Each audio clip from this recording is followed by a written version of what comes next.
Okay.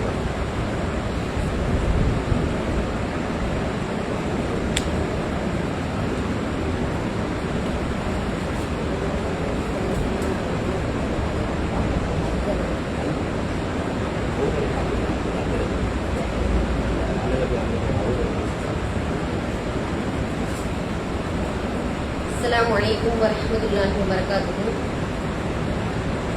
إن أصدق الحديث كتاب الله وأحسن الهدي هدي محمد صلى الله عليه وسلم وشر الأمور محدثاتها وكل محدثة بدعة وكل بدعة ضلالة وكل ضلالة في النار. رب اشرح لي صدري ويسر لي أمري واحلل عقدة من لساني يفقهوا قولي. يا أيها الذين آمنوا اتقوا الله حق تقاته ولا تموتن إلا وأنتم مسلمون. எல்லாம் வல்ல கண்ணியமிக்க அல்லாஹ்வின் நல்லடியார்களே,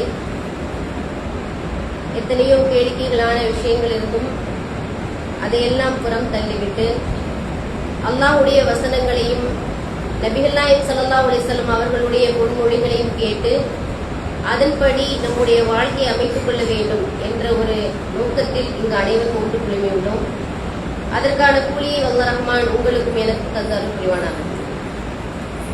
இந்த சத்திய மார்க்கத்தை நபிகள் நாயகம் ஸல்லல்லாஹு அலைஹி வஸல்லம் அவர்கள் தன்னுடைய 23 ஆண்டுகால பிரச்சாரமாக எடுத்துரைத்தார்கள். அதற்காக வேண்டி நபிகள் நாயகம் ஸல்லல்லாஹு அலைஹி வஸல்லம் அவர்களும் அவர்களோடு சத்திய மார்க்கத்தை ஏற்றுக்கொண்ட நபி தோழர்களும் பட்ட கஷ்டங்கள் ஒன்று கிடையாது. நிறைய ஏகப்பட்ட கஷ்டங்களையும் சிரமங்களையும் தாண்டிதான் இந்த இஸ்லாம்ங்கிற மார்க்கம் நம்மை அடைந்திருக்கின்றது. இந்த இஸ்லாம் என்ற மார்க்கத்தை நாம் தெரிந்து கொள்வதற்கு ரொம்ப பெரிய சிரமத்தை நாம் அடைந்தது கிடையாது. எல்லா மார்க்கத்தையும் எடுத்து வைத்துக் கொண்டு எல்லா மார்க்கத்தையும் பகுப்பாய்வு செய்து கொண்டு இதுதான் சிறந்த மார்க்கம் என்று நாம் இந்த இஸ்லாமிய மார்க்கத்தை தேர்வு செய்யவில்லை. பிறந்ததிலிருந்தே வாழையடி வாழையாக முஸ்லீமாக தான் நம்மை ஆக்கியிருக்கின்றார். இந்த இஸ்லாத்தை கடைபிடிப்பதற்கு கூட நாம பெரிய சிரமத்தை எடுக்கல. யாரும் வாழின் முனையில் நின்று கொண்டு நீங்க இஸ்லாத்தை ஏத்தீங்கன்னு சொன்னா கண்டிப்பா உங்களுக்கு ஒன்று வேணும், இந்த இஸ்லாத்தை கடைபிடிச்சீங்கன்னா உங்களால் நிம்மதியாக இந்த பூமியில் வாழ இயலாதுன்னோ யாரும் மிரட்டல. அப்படி ரொம்ப சுதந்திரமான ஒரு காற்றை சுவாசித்தவர்களாக அந்த இஸ்லாமிய மார்க்கத்தை நாம பின்பற்றி கொண்டு இருக்கிறோம். இதற்கு வெகுமதி என்னவென்றால், இதற்கு அவர்கள் கொடுத்த கூலிகள், நபிகள் நாயகம் ஸல்லல்லாஹு அலைஹி வஸல்லம் அவர்களாக இருக்கட்டும், அவர்களை ஏற்றுக்கொண்ட சத்திய சஹாபாக்களா இருக்கட்டும், அவர்கள் இதற்காக கொடுத்த கூலி வெகுமதி என்னவென்றால் அவர்களுடைய உயிர் உடைமைகள் தான். அப்படி இந்த மார்க்கத்தை நம்மளிடத்துல என்ன செஞ்சிருக்காங்கன்னா கிடைத்திருக்காங்க. ஒவ்வொரு சமுதாயத்திற்குமே நபிமார்கள் சென்றிருக்கின்றார்கள். அந்த நபிமார்கள் அனைவருமே இந்த சத்திய மார்க்கத்தை மக்களுக்கு எடுத்து சொல்லியிருக்கின்றார்கள். மற்ற சமுதாயத்துக்கும் நம்ம சமுதாயத்துக்குள்ள பெரிய வித்தியாசமே என்னன்னா, அந்த சமுதாயத்தில் நபிமார்கள் அந்த தூதுத்துவ செய்தியை எடுத்து சொல்லி அத்துடன் அந்த சமுதாயம் அந்த நபிமாரோட முடிந்துவிடும். ஆனா நம்முடைய சமுதாயத்தில் இறைவன் எப்படிப்பட்ட ஒரு கண்ணியத்தை நமக்கு கொடுத்திருக்கான்னா, நபிகள் நாயகம் ஸல்லல்லாஹு அலைஹி வஸல்லம் அவர்கள் சென்றதற்கு பிறகும் கூட இந்த மார்க்கம் ஒரு கட்டத்திலிருந்து இன்னொரு கட்டம் சென்று கொண்டிருக்கின்றது அல்லாஹ்வின் அருளால். அதுக்கு காரணம் என்ன? இந்த மிக பெரும் சுமையை அல்லாஹ் நம் மீது சுமத்தியதுதான் காரணம். அந்த சுமையை நாம் சுகமாக சுமக்க வேண்டுமே தவிர கஷ்டப்பட்டு சிரமப்பட்டு சுமக்க வேண்டிய அவசியம் இல்லை. ஏன்னு சொன்னா அல்லாஹ் குர்ஆன்ல சொல்லும் பொழுது, குன்தும் கைர உம்மத்தின் உக்ரிஜத்தில் லின்னாஸ் வதஅம்ரூன பில் மஅரூஃபி வதன்ஹூன அனில் முன்கர் என்று அல்லாஹ் சொல்றான். இந்த உலகத்தில் படைக்கப்பட்ட சமுதாயத்தில் நீங்கள் ரொம்ப சிறந்த சமுதாயம் என்று நம்முடைய சமுதாயத்தை பார்த்து அல்லாஹ் சொல்றான். அப்படி சொல்வதற்கு காரணம் என்ன? நீங்க நன்மையை ஏவுறீங்க, தீமையை விட்டு தடுக்கின்றீர்கள், அதற்காகத்தான் நீங்கள் சிறந்த சமுதாயமாக இருக்கிறீங்கன்னு அல்லாஹ் குர்ஆன்ல சொல்றான். அப்ப நம்ம சிறந்த சமுதாயம் நமக்கு பேர் வந்ததுக்கான காரணமே இந்த சத்திய மார்க்கத்தை ஒவ்வொரு கட்டத்திலும் எடுத்து செல்வதுதான். அதுதான் நம்முடைய பிரதான பணி. இந்த குர்ஆன் வசனத்துல அல்லாஹ் தஆலா அந்த முன்னிலையாக சொல்வது என்பது ஆண் என்று குறிப்பிட்டோ பெண் என்று குறிப்பிட்டோ அல்லது ஆழிமக்கள் என்று குறிப்பிட்டோ பொதுமக்கள் என்று குறிப்பிட்டோ கிடையாது. அந்த முன்னிலை என்பது ஆண்களாக இருந்தாலும் பெண்களாக இருந்தாலும் இன்று வாழக்கூடிய அத்தனை மக்களுக்குமே அந்த முன்னிலை பொருந்தும். ஆனா இன்னைக்கு உள்ளவர்கள்ல பல சாரார் இருக்கிறாங்க. எப்படின்னா, சில பேர் நினைக்கிறாங்க பெண்கள் என்பவர்கள் வீட்டில் உள்ள நிர்வாகத்தை மட்டும்தான் கவனிச்சா போதும், கணவனை கவனிக்கணும், குழந்தைகளை கவனிக்கணும், கண்டிப்பாக கவனிக்கணும், அதுல மாற்று கருத்து கிடையாது. ஆனா அது மட்டுமே பணி கிடையாது. ஆண்கள் தான் என்ன செய்வாங்க, வெளி உலக விஷயங்களை பார்த்து கொள்வார்கள். எடுத்து சொல்லக்கூடிய நன்மை தீமை எடுத்து சொல்லக்கூடிய விஷயமாக இருந்தாலும் அது ஆண் தான் பார்க்க வேண்டும், பெண் பார்க்க வேண்டிய அவசியம் இல்லை சிலர் கருதுறாங்க. சில பேர் எப்படி நினைக்கிறாங்கன்னு சொன்னா, பெண்களில் 3 வருடம் 2 வருடம் 1 வருடம் படித்த ஆலிமாக்கள் தான் இந்த மார்க்கத்தை எடுத்து சொல்ல தகுதி படைத்தவர்கள், மற்றவங்களுக்கு இதெல்லாம் தேவையில்லை அப்படின்னு சில பெண்கள் நினைக்கின்றார்கள். இன்னும் சில பெண்கள் எப்படி இருக்காங்கன்னு சொன்னா, எடுத்து சொல்வது அப்படிங்கிற ஒரு விஷயமே அவங்களுக்கு தெரியாது. மார்க்கத்தை எடுத்து சொல்லணும், அது நமக்கு கடமை கிடையாது. மார்க்கத்தை நம்ம அன்றாடம் பின்பற்றுகிறோம், வணக்க வழிபாடுல நம்ம இணைச்சுக்கிறோம், அல்லாவை நினைக்கிறோம், அல்லாவை நம்புறோம், இது மட்டுமே போதும் அப்படின்னு சொல்லிட்டு சிலர் இருக்கின்றார்கள். சில பெண்கள் இது எதுலையுமே கிடையாது, உலக வாழ்க்கை மட்டுமே போதும் என்று இந்த உலக வாழ்க்கையை தேர்வு செய்து ஒரு கூட்டத்தார் சென்று கொண்டிருக்கிறார்கள். இந்த உலக வாழ்க்கையினுடைய கவர்ச்சியை விரும்பி சுகபோகத்தில் சிக்கிக் கொண்டிருக்கிறார்கள். இப்படி பலதரப்பட்ட மனிதர்கள் இந்த உலகத்தில் வாழும் பொழுது இஸ்லாம் என்ன சொல்கின்றது, தயவு தாட்சியம் என்று இந்த இஸ்லாமிய மார்க்கத்தை நீங்கள் எடுத்து சொல்லுங்கள் என்று அத்தனை பேருக்குமே அல்லாஹ் தஆலா கடமையாக ஆக்கியிருக்கின்றார். நபிகள் நாயகம் ஸல்லல்லாஹு அலைஹி வஸல்லம் அவர்களுடைய அந்த இறுதி பேருரையில் ரசூலுல்லாஹ் சொன்ன விஷயம் என்ன தெரியுமா, இங்கு வந்தவர்கள் ரசூலுல்லாஹ் எல்லா விதமான உபதேசங்களையும் அறிவுரைகளையும் சொல்லிவிட்டு இங்கு வந்தவர்கள் வராதவர்களுக்கு எடுத்து சொல்லட்டும், ஏனெனில் இங்கு கேட்டவரை விட அவர் மூலமாக கேட்கப்பட்டவர் சிறந்தவராக இருக்கக்கூடும் என்று ரசூலுல்லாஹ் சொன்னாங்க. அது மட்டுமல்லாம, என்னிடமிருந்து ஒரு செய்தி நீங்கள் கேள்விப்பட்டாலும் அதை பிறருக்கு எடுத்து சொல்லுங்கள் அப்படிங்கிற ஒரு கட்டளையும் நபிகள் நாயகம் ஸல்லல்லாஹு அலைஹி வஸல்லம் அவர்கள் நமக்கு விதிச்சிருக்காங்க. அப்ப இந்த நபிமொழிகள் எல்லாம் நமக்கு சொல்றது என்ன தெரியுமா, எந்த விஷயத்தை கேள்விப்பட்டாலும், அல்லாஹ் ரசூல் சொல்லுகின்ற எந்த விஷயத்தை மார்க்கமாக செவியுற்றாலும் அதை பிறருக்கு கடத்த வேண்டும். அதற்கு வயது வரம்பு கிடையாது, அதற்கு ஆண் பெண் என்ற வேதம் கிடையாது, அது ஆலிமாக்கள் பாமர மக்கள் என்ற ஒரு வேதம் கிடையாது. யாராக இருந்தாலும் இந்த சத்திய மார்க்கத்தை சொல்ல வேண்டும் அப்படிங்கிற ஒரு கடமை நமக்குள்ள இருக்கு. ஆனா அந்த சத்திய மார்க்கத்தை சொல்வதற்கான அவசியம் ஏன் ஏற்படுதுன்னு சொன்னா, இன்னைக்கு நம்ம பாக்குறோம் எந்த அளவுக்கு கஷ்டப்பட்டு இந்த மார்க்கத்தை நம்மளிடத்துல கொண்டு வந்து ரசூலுல்லாஹ் சேர்த்தாங்களோ அப்படி தலைகீழாக இருக்கின்றது. ரசூலுல்லாஹ் சொல்றாங்க, இந்த மார்க்கத்தை உங்களிடத்தில் நான் வெள்ள வெளியேறு என்று விட்டு செல்கின்றேன், அதனுடைய இரவு கூட பகலை போடுறதுன்னு சொன்னாங்க.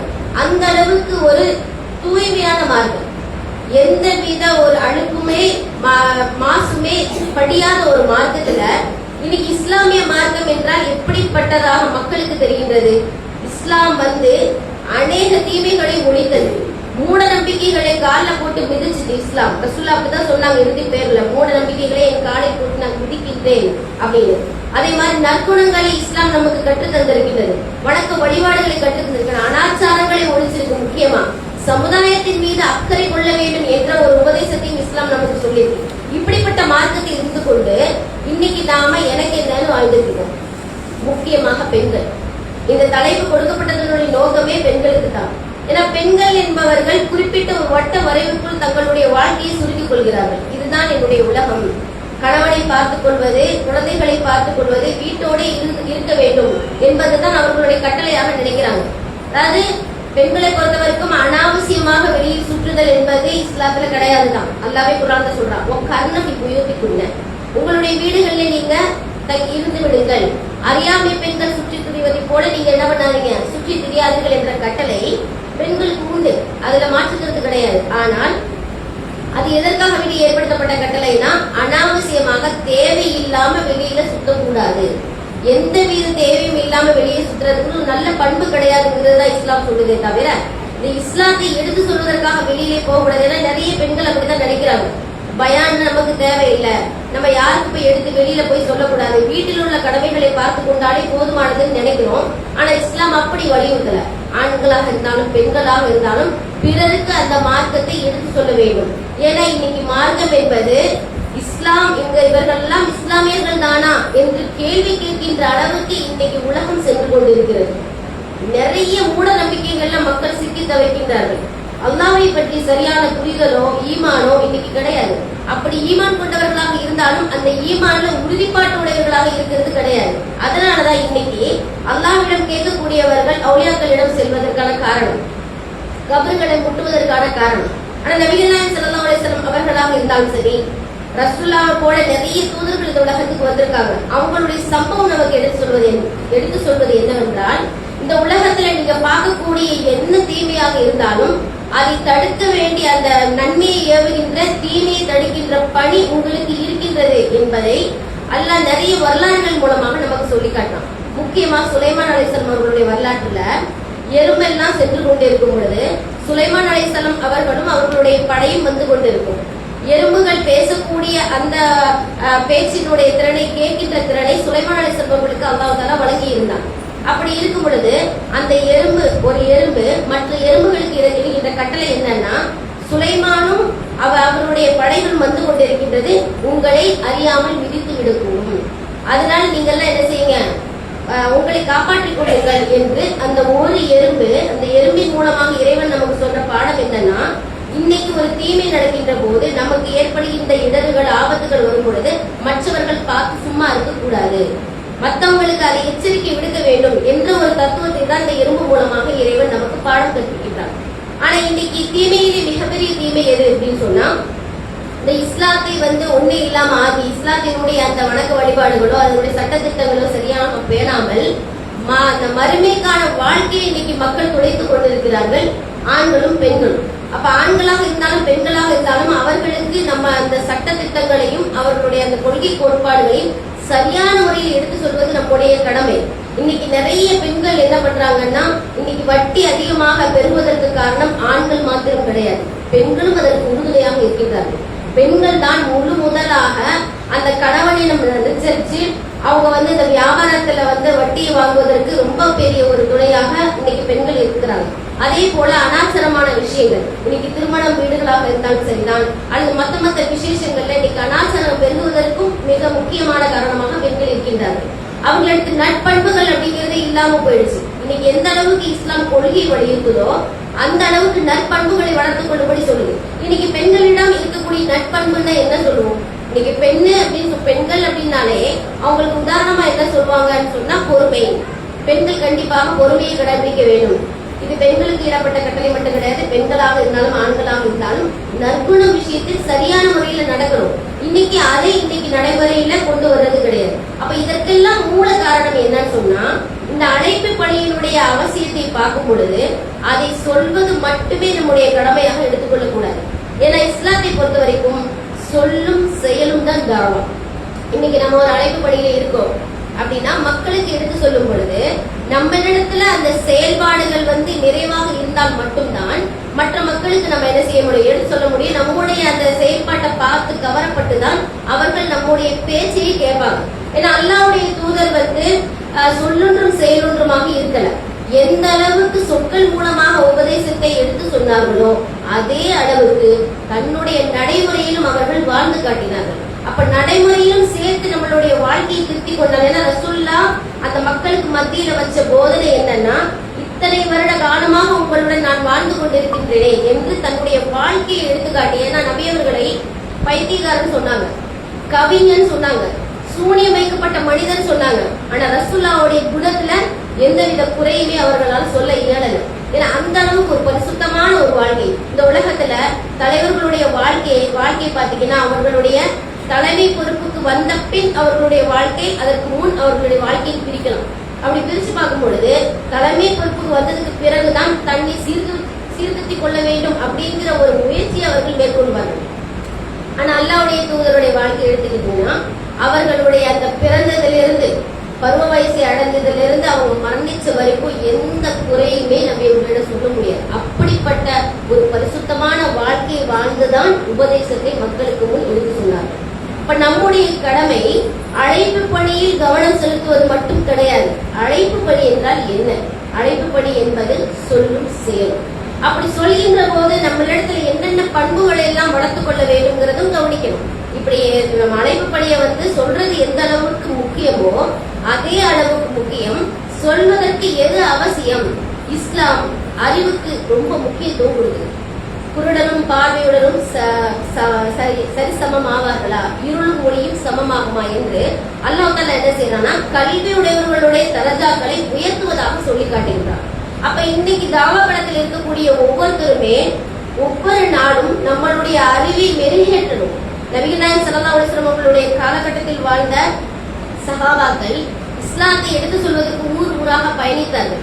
முக்கியமாக பெண்களும் இஸ்லாத்தை பத்தி மக்களுக்கு என்ன செஞ்சாங்க, போதனைகள் செஞ்சாங்க. அப்படி செய்யும் பொழுது சும்மா ஒரு நுனிப்புள் மேய்வதை போல என்ன செய்யல, மார்க்கத்தை எடுத்து சொல்லவில்லை. மாறாக ரொம்ப அறிவுபூர்வமான மார்க்கத்தை அறிவுபூர்வமான முறையில் தான் எடுத்து சொன்னாங்க. அல்லாஹ் குர்ஆன்ல சொல்லப்படுது, உதுஉ இலா சபீலி ரப்பிக பில் ஹிக்மான்னு சொல்லி சொல்றாங்க. அல்லது ஹிக்மத்தால, உங்களுடைய ஞானத்தால அல்லாஹ்வின் பாதையை நீங்க என்ன செய்யுங்க, அழையுங்கள். வல் மௌஇலத்தில் ஹஸனான்னு சொல்றாங்க. அழகிய உபதேசத்தை கொண்டும் நீங்க என்ன செய்யுங்க, அல்லாஹ்வின் பாதையில மக்களை அழையுங்கள் சொல்லி சொல்றாங்க. அப்ப ஹிக்மத் என்பது ஒரு அழைப்பாளருக்கு மிக அவசியம். ஆனா இன்னைக்கு பெண்கள் அதுல கவனம் செலுத்துறது கிடையாது. எத்தனையோ இடங்கள்ல நம்ம வந்து பயான் மேடைகள்ல போய் பயான் செய்கிறோம் அல்லது மார்க்கத்தை எடுத்து சொல்றோம்னா ஹிக்மத் ரொம்ப முக்கியம். முன்னாடியாவது அல்லாஹ்வுடைய தூதர் காலத்துல நபிகள் நாயகம் ஸல்லல்லாஹு அலைஹி வஸல்லம் அவர்களிடம் மட்டும்தான் பாடத்தை கற்றுக்கொள்ள வேண்டும். அதற்காக வேண்டி நிறைய சஹாபி பெண்மணிகள் என்ன செஞ்சாங்கன்னா சிரமப்பட்டாங்க. அது நபி அவர்களிடம் கம்ப்ளைண்டாவே வச்சாங்க. நபி தோழர்கள்லாம் சொல்றாங்க, அல்லாஹ்வின் தூதரே, எப்ப பார்த்தாலும் என்ன செய்யறாங்க, ஆண்கள் வந்து உங்களை மிகிக்கின்றார்கள், உங்கள்கிட்ட நிறைய மார்க்க விஷயங்களை கேட்டு தெரிந்து கொள்கின்றார்கள், எனவே எங்களுக்கென்று ஒரு நேரத்தை ஒதுக்குங்கள் என்று அல்லாஹ்வின் தூதரிடத்துல வந்து சண்டையிட்டார்கள், முறையிட்டார்கள். அப்படியான முறையிடுதல் இன்னைக்கு நமக்கு அவசியம் கிடையாது. கைகளிலே வைத்துக் கொண்டிருக்கிறோம் கல்வியை. அந்த கைகளில் வச்சுட்டு கல்வியை ஒரு நாளைக்கு என்ன செய்யலாம், நிறைய புத்தகங்கள் இன்னைக்கு வந்துடுச்சு. நிறைய அறிஞர்களுடைய புத்தகங்கள், புகாரி, முஸ்லிம் போன்ற கிரதங்கள் நிறைய, அது தவிர திருமதி அபுதாவுன்னு சொல்லி நிறைய கிரதங்கள் நபிமொழிகள் இன்னைக்கு நம்மகிட்ட இருந்தாலும் கூட அதுல அந்த விஷயத்தை படித்து நம்மளுடைய அறிவை வளர்த்துக் கொள்ள வேண்டும்ங்கிற முக்கியத்துவத்தை அழைப்பாளர்களாக இருக்கக்கூடிய நாம கவனம் செலுத்துவது கிடையாது. நிறைய அறிஞர்களுடைய உரையை கேட்பது, குர்ஆன் வசனங்களை படிப்பது, குர்ஆன் வசனத்தில் வந்து அர்த்தம் வைத்து படிப்பது, எந்தெந்த வசனங்களில் இறைவன் என்னென்ன நோக்கத்துக்காக சொல்கின்றான் அப்படின்னு கல்வி ஒவ்வொரு நாளும் மெருகேற்ற வேண்டிய கடமை நமக்கு இருக்கு. நபிகள் நாயகம் ஸல்லல்லாஹு அலைஹி வஸல்லம் அவர்களிடத்தில் ஆயிஷா ரலியல்லாஹு அன்ஹா ஒரு விஷயத்தை கேட்டு தெரிந்து கொள்வதாக இருந்தால் சும்மா அப்படியே காதில் கேட்டுட்டு போக மாட்டாங்க. ஒரு விஷயம் புரியலன்னா நின்று நிதானிச்சு அதற்கான விளக்கத்தை கேட்டு தெரிஞ்சுக்கிற வரைக்கும் ஆயிஷா ரலியல்லாஹு அன்ஹா விட மாட்டாங்க. ஆயிஷா ரலியல்லாஹு அன்ஹா அவர்களுக்கு என்ன 40 வயசு 50 வயசு நல்ல மெச்சூரிட்டியான பக்குவமான ஒரு பருவமா கிடையாது. அவர்கள் திருமணம் முடிக்கும் பொழுது 6 வயசு. நபிகள் நாயகம் ஸல்லல்லாஹு அலைஹி வஸல்லம் அவர்களோட ரசூல்லா வந்து மரணிக்கும் பொழுது அவர்களுக்கு கிட்டத்தட்ட ஒரு 18-19 வயசு தான். அந்த 18-19 வயசு என்பது இன்றைக்கு விடலை பருவம், சிறு வயது பருவம்னு சொல்லிதான் எல்லாருமே இன்னைக்கு என்ன செய்யறாங்க, சொல்றாங்க அந்த பிள்ளைக்கு சின்ன பிள்ளை, ஒண்ணு தெரியாது, ஒரு பக்குவம் கிடையாது சொல்றோம். ஆனா அந்த நேரத்தில் கூட அதிகமான நபிமொழிகள், கிட்டத்தட்ட 2200க்கும் மேற்பட்ட நபிமொழிகள் ஆயிஷா ரலியல்லாஹு அன்ஹா அவர்கள் என்ன செஞ்சிருக்காங்க, கற்றுக்கொண்டு இன்னைக்கு வந்து சொன்னதனுடைய விளைவுதான் இன்னைக்கு நிறைய ஹதீஸ்களை நம்ம தெரிஞ்சுக்கிறோம். இன்னைக்கு கடமையான குளிப்பை பற்றி நம்ம அறிகிறோம். அந்த கடமையான குளிப்பை நபிகள் நாயகம் ஸல்லல்லாஹு அலைஹி வஸல்லம் அவர்கள் எப்படி குளிக்க சொல்லியிருக்காங்கிற முறையை ஆயிஷா ரலியல்லாஹு அன்ஹா அவர்கள் மூலமாக தான் இன்னைக்கு நம்ம தெரிஞ்சுக்கிறோம். அது மட்டும் இல்லாம நிறைய விஷயங்கள் தவறாக நபி தோழர்கள் தெரிந்து கொண்ட விஷயங்களுக்கெல்லாம் அழகான மார்க்க பத்வா ஆயிஷா ரலியல்லாஹு அன்ஹா தான் கொடுத்திருக்காங்க. ஒரு முறை அபூ ஹுரைரா ரலியல்லாஹு அன்ஹு அவர்கள் அறிவிக்கக்கூடிய ஒரு செய்தி. அபூ ஹுரைரா ரலியல்லாஹு அன்ஹு அவர்கள் அப்படின்னா யார் தெரியுமா, திண்ணை தோழர். ரசூல்லா கூடவே இருந்து பசியும் பட்டினியுமாக குடும்பமே தேவையில்லைன்னு மார்க்கத்தை கற்றுக்கொண்டவர்கள்ல முதன்மையானவர் அபூ ஹுரைரா. அபூ ஹுரைரா ரலியல்லாஹு அன்ஹு அவர்களை பொறுத்த வரைக்கும் நிறைய ஹதீஸ்கள் என்ன பண்ணியிருக்காங்க, மனனம் செஞ்சிருக்காங்க. அல்லாஹ்வின் தூதரிடத்திலே போயிட்டு நான் நிறைய ஹதீஸ்கள் மனனம் செய்கிறேன், அதில் நிறைய மறந்து விடுகிறது என்று எனக்கு பிரார்த்தனை செய்யுங்கள் என்று கேட்டுக்கொண்டு அதற்கு பிறகு அபூ ஹுரைரா ரலியல்லாஹு அன்ஹு அவர்கள் ஏகப்பட்ட ஹதீஸ்களை, அவரை குறித்து நீங்க பாத்தீங்கன்னா வரலாறுல நிறைய செய்திகளை அறிவிக்கின்றார்கள் அப்படிங்கிற கம்ப்ளைண்ட் அபூ ஹுரைரா ரலியல்லாஹு அன்ஹு அவர்கள் மீது குற்றச்சாட்டு. நிறைய செய்தி அவர் என்ன செய்யறாரு, ரசூலுல்லாஹ் இருந்து கேட்டு தெரிஞ்சுக்கிறாரு. அப்படிப்பட்ட அபூ ஹுரைரா ரலியல்லாஹு அன்ஹு அவர்கள் சொல்லக்கூடிய ஒரு செய்தி, அதாவது சகுனம் இருப்பதெல்லாம் வீடு, மனைவி, வாகனம் ஆகியவற்றில் தான் என்று அபூ ஹுரைரா ரலியல்லாஹு அன்ஹு அவர்கள் சொல்லக்கூடிய ஒரு செய்தி. இதற்கு ஆயிஷா ரலியல்லாஹு அன்ஹா அவர்கள் மறுப்பு தெரிவிக்கிறாங்க. இப்படி ஒரு செய்தி சொல்லப்படுகிறதே, சகுனம் அப்படி ஒண்ணு இருந்துச்சுன்னா மனைவி விஷயத்துல இருக்கு, அதே மாதிரி வாகனம் விஷயத்துல இருக்கு, வீடு விஷயத்துல சகுனம் இருக்கு அப்படின்ற ஒரு நபிமொழி. இதற்கு ஆயிஷா ரலியல்லாஹு அன்ஹா அவர்கள் மறுப்பு தெரிவிச்சு விளக்கம் கொடுக்குறாங்க. அதாவது ரசூலுல்லாஹ் என்ன செய்யல, அந்த நோக்கத்துல சொல்லல, சகுனம்ங்கிறது மனைவி விஷயத்துல, வீடு விஷயத்துல, வாகன விஷயத்துல இருக்குன்ற கருத்துல சொல்லல.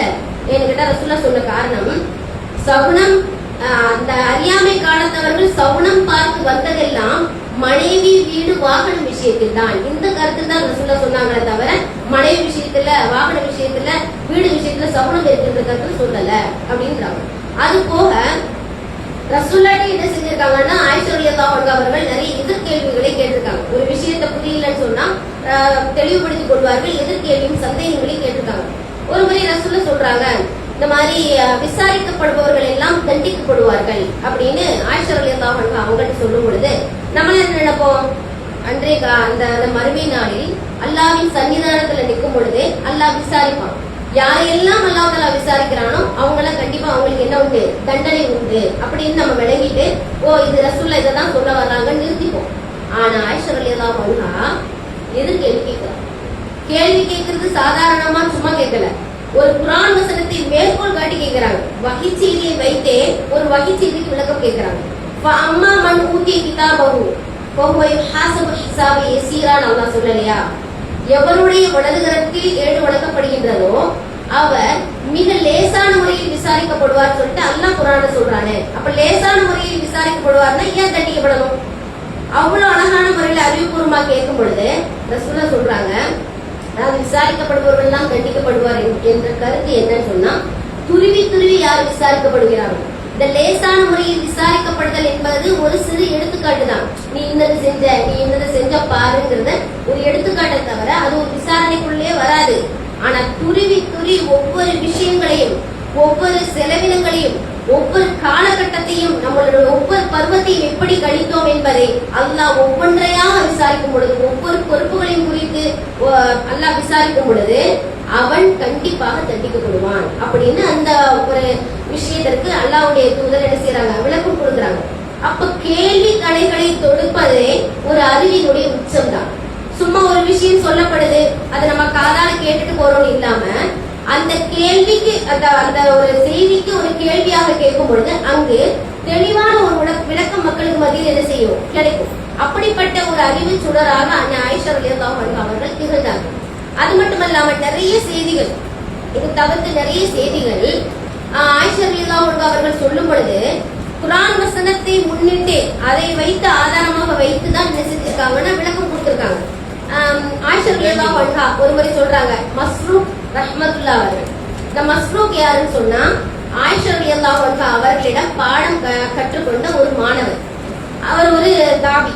அவர் என்ன செய்யறாரு சொன்னா, ஆயிஷா ரலியல்லாஹு அன்ஹா அவங்கள்ட்ட சொல்றாங்க, அல்லாஹ்வுடைய தூதர் நபிகள் நாயகம் ஸல்லல்லாஹு அலைஹி வஸல்லம் அவர்கள் அல்லாஹ்வை நேர்ல பார்த்தாங்களாமே அப்படின்னு மக்கள்லாம் பேசிக்கிறாங்க அப்படின்னு சொல்லும் பொழுது அல்லாஹ் ஆயிஷா ரலியல்லாஹு அன்ஹா சொல்றாங்க, நீங்க சொல்லக்கூடிய அந்த விஷயத்தை கேட்டு என்னுடைய ரோமங்கள் எல்லாம் சிலுக்குகிறது. எனக்கு அப்படி என்னது ஒரு மாதிரி ரோமங்கள்லாம் சிலுத்து நிக்குது. எவ்வளவு பெரிய ஒரு அபாண்டத்தை நீங்க சொல்றீங்க. அல்லாஹ்வுடைய தூதர், அதாவது அல்லாஹ்வுடைய தூதர் விஷயத்துல 3 விஷயங்கள் குறித்து யார் சொல்றாங்களோ நிச்சயமாக அவர் பொய் உரைத்து விட்டார். மஸ்ரூக் ரஹ்மத்துல்லாஹ் அவர்கள் கேட்ட விஷயம் என்ன, ஒரே ஒரு விஷயத்தை பத்தி தான் கேட்டாங்க. என்னது, அல்லாஹ்வுடைய தூதர் அல்லாஹ்வை நேர்ல பார்த்தாங்களாமே. அந்த ஒரு விஷயத்தை கேட்கும் பொழுது ஆயிஷா ரலியல்லாஹு அன்ஹா அவர்கள் மேற்கொண்டு 2 சம்பவங்களை, 2 விஷயங்களையும் சேர்த்து ஹிக்மத்தா என்ன செய்யறாங்கன்னு பதில் சொல்றாங்க. அது இந்த 2 விஷயங்கள் என்ன, ஒன்று அல்லாஹ்வுடைய தூதர் அல்லாஹ்வை நேரில் பார்த்தார்கள் என்று எவன் சொன்னானோ அவன் பொய்யுரைத்து விட்டான். அதை சொல்லிட்டு ஒரு குர்ஆன் வசனத்தை எடுத்து காட்டுறாங்க. அல்லாஹ் குர்ஆன்ல சொல்லி காட்டுறான், 6வது அத்தியாயத்தை சொல்லி காட்டுறான், லா துத்ரிகுல் அப்சாரு வஹுவ யுத்ரிகுல் அப்சார. பார்வைகள் அவனை அடையாது, அவனோ பார்வைகளை அடைகிறான். இப்படி ஒரு விஷயம் இருக்கும் பொழுது எப்படி அல்லாஹ்வுடைய தூதர் அல்லாஹ் நேர்ல பார்க்க முடியும்? பார்வைகள் அவனை அடையாதுன்னா மனுஷங்க யாருமே அல்லாஹ்வை பார்த்தது கிடையாது. ஆனா அல்லாஹ் என்ன செய்யறான், மனிதர்களை பார்த்து கொண்டு கண்காணித்துக் கொண்டு இருக்கிறான். அது மட்டுமல்லாம இன்னொரு ஒரு வசனத்தை மேற்கோள் காட்டுறாங்க ஆயிஷா ரலியல்லாஹு அன்ஹா அவர்கள், மாகான லி பஷரின் ஐயு கல்லிமஹுல்லாஹு இல்லா வஹ்யன் அவ் மின் வராயி ஹிஜாபின் அவ் யுர்சில ரசூல். அல்லாஹ் எந்த ஒரு மனிதரிடத்திலும் நேருக்கு நேரா பேசியது கிடையாது. ஒண்ணு வகை செய்தி மூலமாக பேசுவோம். அப்படி இல்லைன்னா திரைக்கு அப்பால் இருந்து ஒரு மனிதர் என்ன செய்வார், அல்லாட்ட பேசுவாரு. அப்படி ஒரு ஏற்பாடு தான் இறைவன் செய்வான்.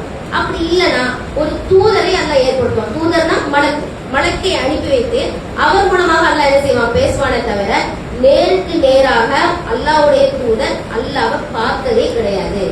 குர்ஆன் வசனத்தின் மூலமா எடுத்து சொல்றாங்க. அதுக்கப்புறம் ஒரு விஷயத்தை சொல்றாங்க, அல்லாஹ்வுடைய தூதர் வகை செய்தி மறைத்து விட்டார் என்று எவன் சொல்கிறானோ அவனும் போய் எடுத்துக்கிட்டான். அல்லாஹ்வுடைய தூதர் ஒரு காலம் என்ன செஞ்சது கிடையாது, வகை செய்தியை மறைச்சது கிடையாது. ஏன்னா அல்லாஹ் குர்ஆன்ல அல்லாஹ்வுடைய தூதரை அடைச்சு கட்டளை போடுறான், யா அய்யுஹர் ரசூல் பல்லிக் மா உன்சில மின் ரப்பிக, உன்னுடைய இறைவனிடமிருந்து உனக்கு அருளப்பட்டது என்ன செய், மக்களுக்கு எடுத்து சொல்லு. அவ்வாறு செய்யவில்லை என்றால் நீ உண்மையாகவே அந்த தூது செய்தியை எடுத்துரைத்தவனாக ஆக மாட்டாய். அப்ப அல்லாஹ்வுடைய தூதர் அல்லாஹ்விடமிருந்து கொண்டு வந்த செய்தி எதையுமே என்ன கிடையாது, மறைச்சது கிடையாதுன்னு சொல்லிட்டு அவர் கேட்ட ஒரு கேள்விக்கு நிறைய விளக்கங்களை ஆயிஷா ரலியல்லாஹு அன்ஹா சொல்றாங்க. அது மட்டும் இல்லாம இன்னொரு செய்தியை சொல்றாங்க, இந்த மாதிரி அல்லாஹ் நாளை நடக்கவிருப்பதை அல்லாஹ்வுடைய தூதர் அறிவார் என்று எவர் நம்புகிறாரோ எவர் சொல்கிறாரோ அவர் பொய்யுறுத்தி விட்டார்.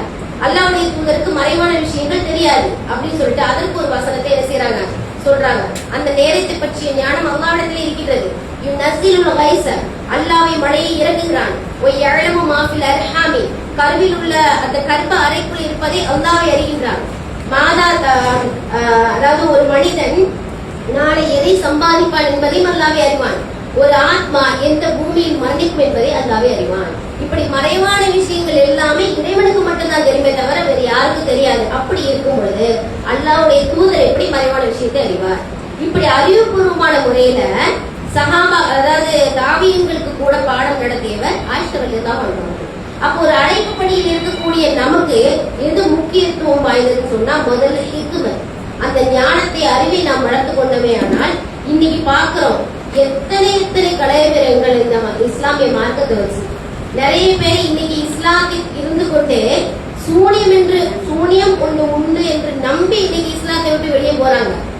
இன்னைக்கு நிறைய பேர் அது சூனியம்னா அல்லாஹ் தான் ஆற்றல் படைத்தவன், சூனியம்னு ஒண்ணு கிடையாதுன்னு சொல்லிதான் அந்த தௌஹீதை நோக்கி வர்றாங்க.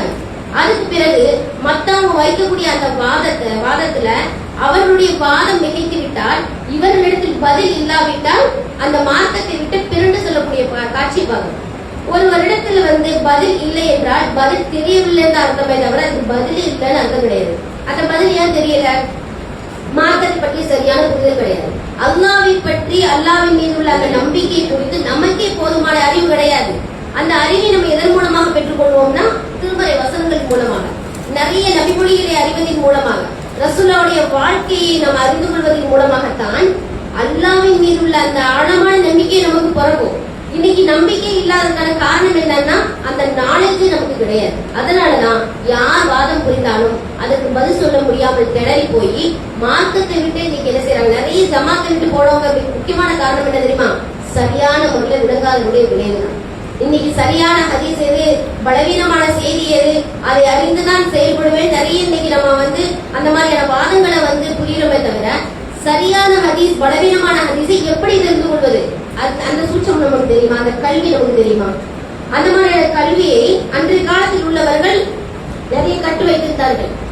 நிறைய நமக்கு சிரமங்களை போக்கியிருக்காங்க. எது சரியான செய்தி, எது பலவீனமான செய்தி நம்ம ஆய்வு செய்ய வேண்டிய அவசியம் இல்ல. ஆய்வு செய்து வைத்ததை நாம் கற்றுக்கொண்டாலே போதுமானது. எது பலவீனமான செய்தி, இன்னைக்கு ஒரு கூட்டம் பலவீனமான செய்தியும் மார்க்கத்தின் ஆதாரம் இன்னைக்கு பேசிட்டு இருக்காங்க. அவர்களிடத்துல போய் எப்படி நம்ம வாதம் புரிவோம்? அல்லாஹ் குர்ஆன்ல சொல்றாங்க, அழகிய முறையில் நீங்கள் வாதம் புரியுங்கள் என்று அல்லாஹ் குர்ஆன்ல சொல்றான். அப்ப அழகிய முறையில் வாதம் புரிவது என்பது எப்படி புரிவது, அது நமக்கு தெரியாது. முக்கியமாக பெண்கள். அப்ப முக்கியமாக அறிவை வளர்த்துக் கொள்ளுதல் அப்படிங்கிறது ரொம்ப முக்கியமான ஒரு விஷயம் அழைப்பு பணியில் உள்ளவர்கள். அதுக்கப்புறம் பாத்தீங்கன்னா எந்த அளவுக்கு நாம மார்க்கத்தை எடுத்து சொல்கின்றோமோ அந்த அளவுக்கு நம்மளுடைய செயல்பாட்டில் இருப்பது முக்கியம். ஏன்னு சொன்னா இன்னைக்கு நிறைய தாவா பணியில் உள்ளவர்கள் நிறைய விஷயங்களை எடுத்து சொல்றோம். அப்படி எடுத்து சொல்லும் பொழுது அந்த விஷயத்துல உறுதிப்பாடு நமக்கே கிடையாது. நிறைய செயல் வடிவம் மூலமாக அதற்கு நம்ம என்ன செய்யறோம்னு சொன்னா முக்கியத்துவத்தை கொடுக்கறதே கிடையாது. இன்னைக்கு நிறைய வரதட்சணை திருமணங்கள்ல கலந்துக்க கூடாது நம்ம தான் பேசுறோம். நிறைய அனாச்சாரமான விருந்துகள்லயோ அனாச்சாரமான காரியங்கள்லயோ கலந்து கொள்ளக்கூடாது நம்ம தான் சொல்றோம். ஆனால் அந்த மாதிரியான விஷயங்களை நாம ஸ்ட்ராங்கா புறக்கணிக்கிறது கிடையாது. இன்னைக்கு அழைப்பாளர்கள்ட்ட இது பெரிய ஒரு மிஸ்டேக். அதனாலதான் ஈஸியா என்ன செய்யறாங்க, அந்த சொல்லப்படக்கூடிய விஷயங்களை பார்க்காம சொல்லப்படக்கூடிய நபர்களை இன்னைக்கு உற்று நோக்குறாங்க. புறக்கணிப்பு ஒரு போர் கவசம்னே நமக்கு தெரியுது கிடையாது. புறக்கணிச்சு ஒரு விஷயத்த புறக்கணிச்சு நம்ம வரோம்னு சொன்னா அது ரொம்ப மிக முக்கியம். ஏன்னா அழைப்பு பணியில எடுத்து சொல்வது மட்டுமே நமக்கு கடமை கிடையாது. எடுத்து சொல்வதில் ஒரு விதம் இருக்கு. உங்களால கரத்தால் முடிந்தால் ஒரு விஷயத்தை தடுங்கள், ஒரு தீமையை. அது முடியவில்லை என்றால் நாவால் தடுங்கள். அது முடியவில்லை என்றால் புறக்கணித்து விட்டு வெளியே வாருங்கள். இதுதான் இஸ்லாம் சொல்லக்கூடிய விஷயம். இன்னைக்கு எத்தனை நபர்கள் கரத்தால் தடுக்கிறோம்? கரத்தால் தடுக்க முடியாத அளவுக்கு மிகையாக ஆட்கள் நம்மை சுற்றி இருக்காங்கன்னா நாவால தடுத்து பார்க்கணும். நாவால தடுத்து அதாவது நம்ம பேச்சு கேட்க மாட்டாங்கன்னா அந்த சபையிலே உட்காரக்கூடாது. ஏன்னா அல்லாஹ் குர்ஆன்ல சொல்லும் பொழுது அல்லாஹ்வுடைய வசனங்கள் கேலிக்குள்ளாக்கப்பட்டு புறக்க மறுக்கப்படுவதை நீங்கள் செவியுற்றால் அந்த சபையில் நீங்கள் அமராதீர்கள். அவ்வாறு நீங்கள் அமர்ந்தால் நீங்கள் அவர்களை போடுற அந்த பாவத்துல உங்களுக்கு ஒரு பங்கு உண்டுன்னு அல்லாஹ் சொல்றான். இன்னைக்கு எத்தனை பேரு திருமணங்கள்ல வீடுகள்ல அனாச்சாரம் நடக்கும் பொழுது காய்களாக இருக்கக்கூடிய நாம வலிமையாக அதை கண்டிச்சிருக்கோம். கண்டிக்கிறதுனா என்ன, புறக்கணிக்கிறதா என்ன, ரொம்ப ஸ்ட்ராங்கா அதை வந்து தவறு அப்படிங்கிறது எல்லாருமே சேர்ந்து சொல்லும் போதுதான். ஏன்னா இன்னைக்கு நிறைய பேர் என்ன செய்யறாங்கன்னா திருமண வீடுகள்ல அந்த மாதிரி வரதட்சணை கொடுத்து திருமணம் நடக்கும் போதும் அனாச்சாரம் மண்டல் நடக்கும் போதும் அன்னைக்கு போவான், அன்னைக்கு ஈவினிங் சாயந்தரம் போறது, அன்னைக்கு மறுநாள் போறது, இந்த மாதிரியான காரியங்கள். இது இந்த விளைவு எப்படி தெரியுமா, எப்படி எடுத்துக்கொள்வார்கள் தெரியுமா? இவங்க வந்து திருமண டைம்ல வந்து வர மாட்டாங்க, சாயந்தரம் வந்து நடத்துப்பாங்க, மறுநாள் வருவாங்க. இவங்க நேரில் வந்து சாப்பிட மாட்டாங்க, வீட்டுல கொடுத்தா சாப்பிடுப்பாங்க. நீங்க நிறைய பேர் அந்த மாதிரியான வீடுகளை வைக்கக்கூடிய விருந்துகள் கூடுமா கூடாதான்னு நம்ம இன்னைக்கு விவாதம் பண்ணிட்டு இருக்கோம். அது வந்து ஹராம் கிடையாது, அந்த விருந்து ஹராம் கிடையாது. ஆனா புறக்கணிக்கும் பொழுது எப்படி புறக்கணிக்கணும்? அந்த விருந்தை நாம் வீடுகளில் பெற்றுக்கொண்டு சாப்பிடும் பொழுது இவர்கள் அந்த அந்த நிகழ்வில் கலந்து கொள்ள மாட்டார்கள். வீட்டுக்கு சாப்பாடு கொடுத்தா என்ன பண்ணிப்பாங்க, சாப்பிட்டுப்பாங்க அப்படின்னு அந்த அனாச்சாரம் மேலும் மேலும் தொடருமே தவிர ஒரு முடிவுக்கு வராது. அப்ப இன்னைக்கு அழைப்பு பணி என்றால் வெறுமனையா மைக்கு போட்டு மேடைகள்ல சொல்றது மட்டும் தான் அழைப்பு பணி நினைச்சிட்டு இருக்கோம்.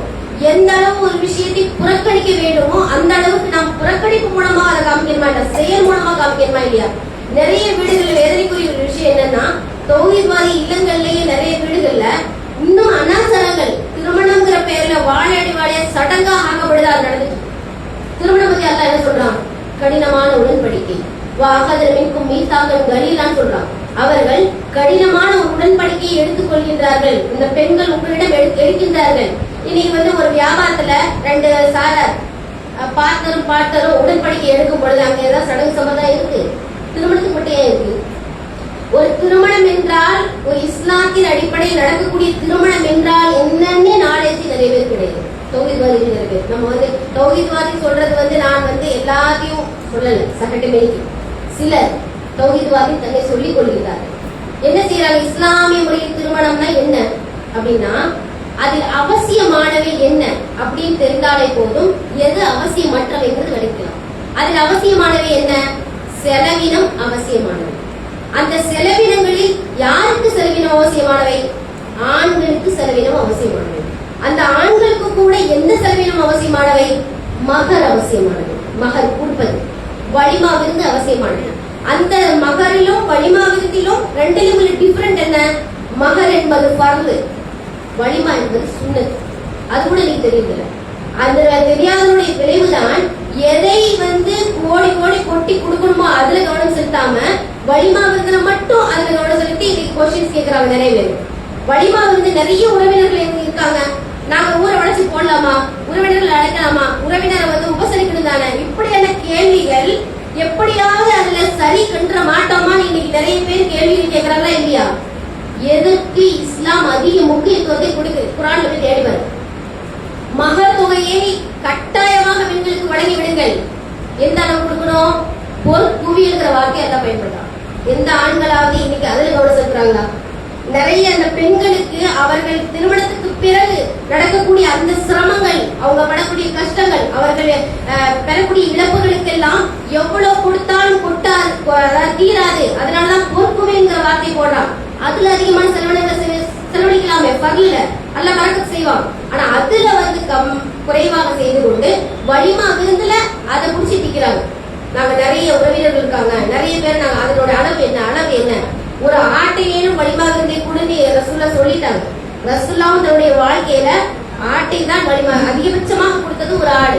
அப்படி என்றால் அதற்கு எவ்வளவு அடக்குமோ அதுல வலிமா விருந்து கொடுத்தாலே போதுமானது. ஏன்னா அப்துல் ரஹ்மான் இப்னு அவுஃப் என்ற ஒரு சஹாபி, அவர் என்ன செய்யறாருன்னா திருமண குளத்துல வராரு. அப்படி வரும் பொழுது ரசூல்லா பாக்குறாங்க. அவங்களுடைய திருமண குளத்தை பார்த்து வித்தியாசமா கேக்குறாங்க, என்ன அப்துல் ரஹ்மானே கொஞ்சம் வித்தியாசமா நீ தெரியல, உங்களுடைய ஆடை நறுமணம் பூசிட்டு கேட்கும் பொழுது அப்துல் ரஹ்மான் என்ன பதில் சொல்றாருன்னா, நான் திருமணம் செய்து கொண்டேன். ரசூல்லா, யாரை திருமணம் செய்து கொண்டாய்? அன்சாரி பெண்ணை திருமணம் செய்து கொண்டேன். உடனே ரசூல்லா வேற எதையுமே கேட்கல. எல்லாத்தையும் அலட்சியா, எல்லா உறவினர்களையும் அலட்சியா, இது கேட்கல. அவர்கள் கேட்ட கேள்வி என்ன மகராக கொடுத்தா? முதல் கேள்வி வழிமாவதோட ஃபர்ஸ்ட் கேட்கலாம், என்ன நீ மகராக கொடுத்தாய்? அடுத்த கேள்வி, நீ வலிமாக இருந்து ஒரு ஆட்டையாவது நீ வலிமாக இருந்தா கொடுத்துக்கலாமே. இங்க ஒரு விஷயத்தை நீ கவனிக்கணும். இன்னைக்கு உறவினர்களை அழைக்கணும், உறவை பேணணும் முக்கியத்துவம் சொல்றோம்ல. இந்த உலகத்திலேயே கணவன், மனைவி, குழந்தைகள், நமக்கு நேசத்துக்குரியவர் யாராக இருந்தாலும் அத்தனை பேரை விடவும் அல்லாஹ்வுடைய தூதர் தான் முக்கியத்துவம் வாய்ந்தவர்.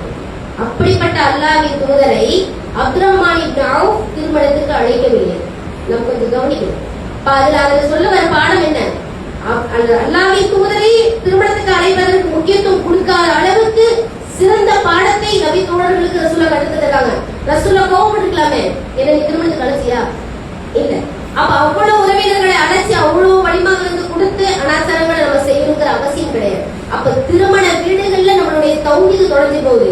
இன்னைக்கு பெண்கள், ஆண்கள் இந்த இஸ்லாத்தை எடுத்து சொல்பவர்கள் மிக முக்கியமாக என்னது, இந்த மாதிரியான விஷயங்களை கவனித்துக் கொள்ள வேண்டும். அப்ப நம்மளுடைய செயல்பாடுகள் என்ன இருக்கணும் சொன்னா, இஸ்லாம் இருந்தா மட்டும்தான் நாம் எடுத்து சொல்வது மக்களுக்கு விளங்கும்.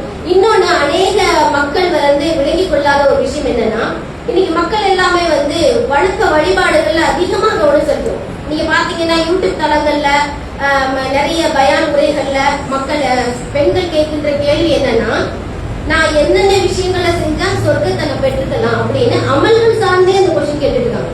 அமல்களை மட்டுமே கவனம் செலுத்துறாங்க. நம்மளாம் நினைச்சிட்டு இருக்கோம் லா இலாஹ இல்லல்லாஹ் அப்படிங்கிற ஒரு வார்த்தை பிரயோகத்தை பயன்படுத்தி நாம் உள்ளத்தால நம்பினா சொர்க்கம் தான், மாற்றுக்கிறது கிடையாது. ஆனா அந்த சொர்க்கம் அணு அளவாக இருந்தால் நல்லா கொடுத்து விடுவான். அணு அளவு ஈமானுக்கு கூட அல்லாஹ் சொர்க்கத்தை கொடுத்து விடுவான். ஆனா நம்முடைய டார்கெட், நம்முடைய ஏம் எது, நம்மளுடைய லட்சியம் எது அப்படின்னு சொன்னா, சொர்க்கத்தை பெறுவது அல்ல, மிக பெரிய சொர்க்கத்தை பெறுவது. ரசூலுல்லாஹ்வுடைய நபி மொழியிலே தெரியும், நீங்கள் சொர்க்கத்தை கேட்பதாக இருந்தால் ஜன்னத்துல் ஃபிர்தௌஸ் என்னும் சொர்க்கத்தை கேட்பது, அதுதான் உயர்ந்த சொர்க்கம். அப்ப அந்த உயர்ந்த சொர்க்கத்தை அடைய என்ன செய்ய வேண்டும்? வணக்க வழிபாடுகள் மாத்திரம் போதாது. இன்னைக்கு மக்களுக்கு மத்தியில சொல்றோம்ல, வணக்க வழிபாடுகள் நிறைய செய்ய. வணக்க வழிபாடுகள் மட்டும் பத்தாது, நற்குணங்கள் இல்லாத வணக்க வழிபாடுகள் எந்த பயனும் கிடையாது. இன்னைக்கு அல்லாஹ்விடத்துல நான் நல்ல தொடர்பை ஏற்படுத்தியிருக்கேன், அல்லாஹ் எனக்கு சொர்க்கத்தை தந்துருவான்னு சொல்லிட்டு மனுஷங்க விஷயத்துல ஓட்டம் தர்றோம். இஸ்லாத்தை இரண்டாக பிரிக்கலாம். எப்படி? அல்லாஹ்வுக்கு செய்ய வேண்டிய கடமைகள் இருக்கின்றது, மக்களுக்கு செய்ய வேண்டிய கடமைகள் இருக்கின்றது. நம்மை நோக்கி எதிர்படக்கூடிய மக்கள் யாராக இருந்தாலும், அது உறவினர்களால், தாய், தந்தை, குழந்தை, தோழிகள், அண்டை வீட்டார்கள், நெருங்கிய உறவு, தூரத்து உறவு, வழிபோக்கர்கள், நாடோடிகள், எல்லாத்துக்குமே செய்ய வேண்டிய கடமைகள் இருக்குது. அது எதன் மூலமாக செய்வோம்னா நற்குணத்தின் வாயிலாக தான் வெளிப்படும். அப்படிப்பட்ட நற்குணத்தை நாம வளர்த்துக்கிட்டு இஸ்லாத்தை எடுத்து சொல்லும் பொழுது அந்த மக்களுக்கு எடுபடும். இல்லாட்டி என்ன சொல்லுவாங்க, வாயிலேயே இவங்க பேசுவாங்க, ஆனா இவங்கள்ட்ட போயிட்டு சிரிச்சு கூட அவங்க முகத்தை பார்த்தது கிடையாது, எப்ப பாரு மூஞ்சி உருன்னு இருக்கும் அப்படிங்கிற பேரை சில பேர் வாங்குவாங்க. அல்லாஹ்வுடைய தூதர் எப்பொழுதுமே புன்முறுவலோட காட்சியளிப்பாங்க. ரசூல்லா கடவாய் பட்கள் தெரிய சிரிச்சது ரொம்ப கம்மி. இன்னைக்கு ஒரு பிரச்சாரத்தை நம்ம மேற்கொள்றோமே, யாரை பற்றிய பிரச்சாரம்? யார்? முன்மாதிரி நபிகள் நாயகம் ஸல்லல்லாஹு அலைஹி வஸல்லம் அவர்களை பற்றி பிரச்சாரம். வெறும் வணக்க வழிபாடுகளை மட்டும் சொல்ல போவதில்லை, முக்கியமாக நபிகள் நாயகம் ஸல்லல்லாஹு அலைஹி வஸல்லம் அவர்களுடைய நற்குணத்தை தான் இன்னைக்கு நாம மக்களுக்கு மத்தியில் எடுத்து சொல்லணும். அந்த நற்குணத்தை தாயாக இருக்கக்கூடிய நம்ம வளர்த்துக்கலன்னா எப்படி மக்களுக்கு என்ன சொல்ல முடியும்? நீங்க பொறுமையா இருங்க நம்ம சிரிச்சுட்டு இருந்தா, நம்ம கோபப்பட்டு இருந்தா, நீங்க சிரிச்ச நிலையில இருங்க சொல்லிட்டு நம்ம கடுகடியில் இருந்தா, ரசூலுல்லாஹ் பார்த்து அல்லாஹ் குர்ஆன்ல என்ன கேரண்டி கொடுக்குறானா, ஃபபிமா ரஹ்மத்தி மினல்லாஹி லின்தலஹு, அல்லாஹ்வுடைய அருளின் காரணமாகவே நீ நற்குணமுடையவராக இருக்கின்றீர். வஇன் குன்த ஃபல்லன் கலீல் கல்பி லன்ஃபல்லு மின் ஹவ்லிக, நீ மட்டும் கடின சித்தமுடையவராக இருந்திருந்தால் உன்னை விட்டு மக்கள் என்றோ ஓடி இருப்பார்கள். எப்படிப்பட்ட மக்கள்கிட்ட ரசூலுல்லாஹ் இஸ்லாத்தை எடுத்து சொன்னாங்க தெரியுமா? நம்ம எல்லாம் இன்னைக்கு சாதாரண உறவுகளுக்கு மத்தியில போய் சொல்லும்போது எடுத்துக்கலாம் சலிச்சிடும். இவங்கள்ட்ட என்னத்த சொன்னா நம்மளதான் திட்டுறாங்க. திட்டுறது நபிமார்கள் ஊரை விட்டு விரட்டப்பட்டார்கள், நபிமார்கள் கொல்லப்பட்டார்கள் மார்க்கத்தை எடுத்து சொன்னதுக்கு. நம்ம திட்டு கூட நம்ம வாங்க மாட்டேன்னா அழைப்பு பணியில் இருந்து என்ன பயன்? திட்டதான் செய்வாங்க, யாரும் நல்லதை எடுத்துக்கவே மாட்டாங்க. நம்ம சொன்னதுக்கு பிறகு நம்மளுடைய வாழ்க்கையை நல்ல உற்று நோக்க ஆரம்பிப்பாங்க. இவங்க எப்படியான குறை காண்பதற்கு, அவங்க அதை எடுத்துக்கொள்ளாமல் இருப்பதற்கு அவர்கள் எடுக்கின்ற ஆயுதமே நீங்க எப்படி நடக்கின்றீர்கள், உங்களுடைய அந்த வாழ்க்கை பயணத்தை பார்ப்பாங்க. அப்ப நாம சரியான முறையில வாழ்ந்து காட்டணும்னா, சொன்னதுக்கு ஏற்றவாறு வாழ்ந்து காட்டணும்னா நம்முடைய சொல் ஈடுபடும். அப்ப நற்குணம் என்பது ரொம்ப ரொம்ப ஒரு மனிதனுக்கு, மூமினுக்கு ரொம்ப முக்கியம். ஆலிமுக்கல்ல, தாயிக்கல்ல, ஒரு மூமினுக்கு நற்பண்புகள் முக்கியம். ஏன்னா எல்லா கட்டத்திலையுமே மார்க்கத்தை எடுத்து சொல்ற கடமை நமக்கு இருக்கும்போது நம்மளுடைய குணநலங்கள் மூலமாகத்தான் மக்களை கவர இயலும். அதுக்கு பிறகுதான் நம்மளுடைய சொல்லி அவர்கள் கேட்பார்கள். எப்படிப்பட்ட மக்கள் சொல்லிட்டு ஒரு 2 உதாரணம் சொல்ற பாருங்களேன். ரசூலுல்லாஹ் பள்ளி வாசல்ல ஒரு கிராமவாசி சிறுநீர் கழிக்கிறார். பள்ளி வாசல்ல சிறுநீர் கழிக்கிறது, துப்புறதெல்லாம் கூடாதுன்னு சாதாரண குழந்தை பிள்ளைக்கு கூட தெரியும். ஆனா அந்த காலத்துல உள்ள கிராமவாசிகளுக்கு அது தெரியல. உடனே ரசூலுல்லாஹ் ஓடி போய் படாத ஒரு அராப்தர்கள் இன்னைக்கு நம்மளால என்ன முடியும்? கண்டிப்பா அடிச்சு விரட்டிடுவோம். உனக்கெல்லாம் அறிவே இல்லை, நீ எல்லாம் குர்ஆன் வசனம் படிக்கிற, நீ எல்லாம் ஒரு முஸ்லிமா, இப்படியான வார்த்தைகள் நம்மள்ட்ட இருந்து வரும். எதிர்த்தரப்பினர் யார் என்பதை அறிந்து கொள்ள மாட்டோம். அல்லாஹ் குர்ஆன்ல சொல்லும்போது மன்னிப்பை கைக்கொள்வீராக, நன்மையை நீங்கள் ஏறுவீராக, அறியாமையில் உள்ளவர்கள் மடமைவாதிகளை புறக்கணித்து அவர்களை பெருசா எடுத்துக்க. ஏன்னா அப்படி சொல்லிதான் நம்மளும் பெருசாகும். என் தரப்புல யாராவது கோவப்பட அவன் கோவப்பட்டான், அதனாலதான் நான் அப்படி நடக்கலன்னு சொல்லிட்டு என்ன செஞ்சிருவோம், எஸ்கேப் ஆயிடுவோம். ஆனா அது கூட எஸ்கேப் ஆக முடியாது. அல்லாஹ் குர்ஆன்ல சொல்லும் பொழுது அதாவது மூடர்கள் வைத்தா காத்தமும் ஜாஹிலும் காலு சலாமா, நமக்கு கடமை என்ன? மூடன் உங்களிடம் சண்டையிடம் வந்தால் சலாம் என்று சொல்லிவிடுங்கள். அதுதான் அதிகபட்சமா நம்ம சொல்றோம். அடிக்கிறது, குத்துறது, மிதிக்கிறது, அவன் 10 வார்த்தை பேசலாம், நம்ம பரபரையே பேசுறது, இதெல்லாம் நமக்கு இஸ்லாத்துல அனுமதியே கிடையாது. அப்ப இப்படி நம்மை நாமே சீர்திருத்திக் கொண்டு நம்மளுடைய செயல்பாடு திருத்தணும். ரசூலுல்லாஹ் அந்த கிராமவாசி எதுவுமே செய்யாம சஹாபாக்கள் எல்லாம் போய் தடுக்க போறாங்க. ரசூலுல்லாஹ் தடுத்து நிறுத்துங்க, அவரை சிறுநீர் கழித்து முடிக்கணும்னு சொல்லிட்டு அந்த கிராமவாசியாவது கழிவுட சொல்லணும்ல, அது கூட ரசூலுல்லாஹ் சொல்லல. அவர் சென்றதுக்கு பிறகு சஹாபாக்களை அழைச்சி நீங்க சுத்தம் செய்யுங்கள் இடத்தை ரசூலுல்லாஹ் சொன்னாங்க. அதே போல நபிகள் நாயகம் ஸல்லல்லாஹு அலைஹி வஸல்லம் அவர்கள் ஒரு ஆன்மீக தலைவராக இருக்கும் பொழுது ஆட்சி பொறுப்பிலும் இருந்தார்கள். அப்படி ஆட்சி பொறுப்பில் இருக்கக்கூடிய பெரிய பிரதம மந்திரி, இப்ப இருக்கக்கூடிய பிரதமர் நல்லா கிடையாது, இந்தியா போன்ற பல நாடுகளுக்கு பிரதம மந்திரி தான் அல்லாஹ்வுடைய தூதர். அவரை ரொம்ப இலகுவாக அடையாளம் கண்டுவிட முடியும், நெருக்கமாக சென்று விட முடியும். ஒரு கிராமவாசி நபிகள் நாயகம் ஸல்லல்லாஹு அலைஹி வஸல்லம் அவர்கள் கழுத்தில் நஜ்ரான் நாட்டு கோவை ஒன்றை போட்டு இருக்க, அவருடைய அந்த கழுத்துல துண்டை போட்டு முறுக்கி எனக்கு தர்மம் பண்ணுங்க அப்படின்னு சொல்றாங்க. எந்த சாமானியன் பிரதமர் வந்துட்டு கேட்க முடியும்? அவ்வளவு அப்ளிகேஷன் வாங்கி கூட பார்க்க முடியாது, அப்பாயின்மெண்ட் வாங்கி கூட பார்க்க முடியாது. அப்ப ரொம்ப அந்த கிராமவாசின்னா அவ்வளவுதான் நாலேஜ் இருக்கும், அவங்களுக்கு அவ்வளவுதான் அறிவு இருக்கும், அவங்கள்ட்ட அப்படிதான் நடக்கணும்னு அந்த நடைமுறை கூட இவ்வளவு ஏன் குழந்தைகிட்ட எப்படி நடக்கணும் கூட நமக்கு தெரியல.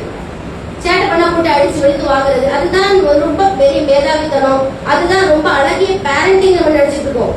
அது கூட தெரியல. ரசூலுல்லாஹ் எந்த குழந்தையும் அடித்தது கிடையாது, எந்த பெண்ணையும் அடித்தது கிடையாது, எந்த அடிமையும் அடித்தது கிடையாது. அந்த காலத்து அடிமையை ரொம்ப மோசமாக நடத்துவாங்க, ஒரு மனுஷனாக கூட பொருட்டாக கருத மாட்டாங்க.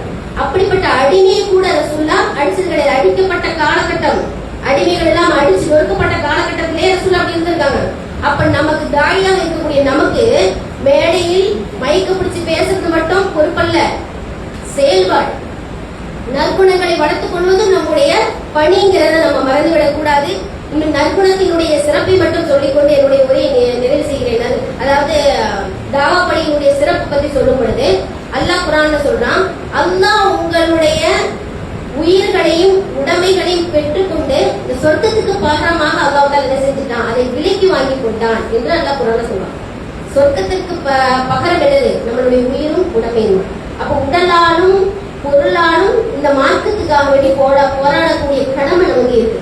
அது மட்டும் இல்லாம நம்மிடமிருந்து ஒரு செய்தி ஒருத்தர் கேட்டு அதை செயல்படுத்தினால் உங்களுக்கு சிவப்பு ஒட்டகைகள் கிடைப்பதை விட அவருக்கு கிடைச்ச நேரம் இருக்குல்ல, அது ரொம்ப பெஸ்ட், ரொம்ப சிறந்தது ரசூலா சொல்றாங்க. சிவப்பு ஒட்டகைகள் என்றால் ரசூலா காலத்துல இந்த சிவப்பு ஒட்டகைகள் எல்லாமே பெரிய லக்ஸரியான ஒரு பொருள். ரொம்ப இன்னைக்கு லக்ஸரியான பொருள்லாம் ஆடி அந்த மாதிரி நிறைய கார் வகைகள் பங்களாக்கள்லாம் சொல்றோமா இல்லையா, அதை விட ரொம்ப ரொம்ப மதிப்பு மிக்க விஷயம் தான் சிவப்பு ஒட்டகைகள். அது கிடைக்கிறத விட உங்களுடைய சொல் மூலமாக ஒருத்தர் நேர்வழி அடைவது, நீங்க சொல்ற சொல் மூலமாக ஒருத்தர் திருந்துறாங்க, புறத்தை விட்டாங்க, அவதூறு விட்டுட்டாங்க, நல்ல விஷயங்களை ஃபாலோ பண்றாங்க, வணக்க வழிபாடுகள் செய்யறாங்கன்னா அதை விட ஒரு சிறந்த செயல் இந்த உலகத்துல வேற எதுவுமே கிடையாது. அப்ப அப்படிப்பட்ட ஒரு அழகான ஒரு பொறுப்பு நம்ம இடத்துல கொடுக்கப்பட்டிருக்க, அழைப்பு பணிகிற பொறுப்பு. இதுல பாமர மக்கள் ஆண் பெண்கிற பேதம் இல்லாம இஸ்லாத்தை அழகிய முறையில் மக்களுக்கு எடுத்து சொல்லணும். அதை எடுத்து சொல்வதோடு மட்டுமல்லாம நாம கடைபிடிக்கும் போது அல்லாஹ் தஆலா ஏகப்பட்ட வெகுமதிகளை தருகின்றான். இந்த உலகத்துல செல்வங்களை இழந்தால் பெற்றுவிடலாம், மக்கள் செல்வங்களை கண்டிப்பாக இழந்தால் பெறவே முடியாது. அந்த மக்கள் செல்வங்களை ரசூலுல்லாஹ் எதன் மூலம் வென்றெடுத்தாங்க சொன்னா, இஸ்லாமை எடுத்து சொல்வதன் மூலமாக அநேக மக்களை வென்றெடுத்தார்கள். இன்னைக்கு நாம ஜனாசா கட்டலில் கிடத்தப்படும் பொழுது சுற்றி இருக்கக்கூடிய சொந்தங்கள் தௌஹீத் சொந்தங்களாக இருக்கணும். நமக்காக வேண்டி கண்ணீர் வடித்து அல்லாஹ்விடத்தில் நன்மைகளை வேண்ட வேண்டும். அதற்கான பொறுப்பு நமக்கு இருக்கு. வெறுமனையா வீட்டுக்குள்ள இருந்துட்டு வீட்டில் உள்ள கடமைகளை மட்டுமே நிறைவேற்றுவது நம்மளுடைய பணியே கிடையாது. எனவே எந்த ஒரு முஸ்லீமாக இருந்தாலும் மோமினாக இருந்தாலும் இந்த மார்க்கத்தை அழகிய முறையில கற்றுக்கொண்டு அதை நம்மளுடைய வாழ்க்கையிலும் செயல்முறைப்படுத்தி நம்மளுடைய சந்ததிகளுக்கும் அதை எடுத்து சொல்லி அண்டை வீட்டுக்கார உறவினர்கள் இந்த உலகத்துல வாழக்கூடிய அத்தனை மக்களுக்குமான மார்க்கம் தான் இஸ்லாமிய மார்க்கம். அத்தனை நபர்களுக்கும் எடுத்து சொல்லி ஈருலகிலும் வெற்றி பெறுவோமாக என்று கூறியவதாக எனது உரையை நான் நிறைவு செய்கிறேன். வாஹிர் தாவானா அல்ஹம்துலில்லாஹி ரப்பில் ஆலமீன். அஸ்ஸலாமு அலைக்கும் வரஹ்மத்துல்லாஹி வபரகாத்துஹு.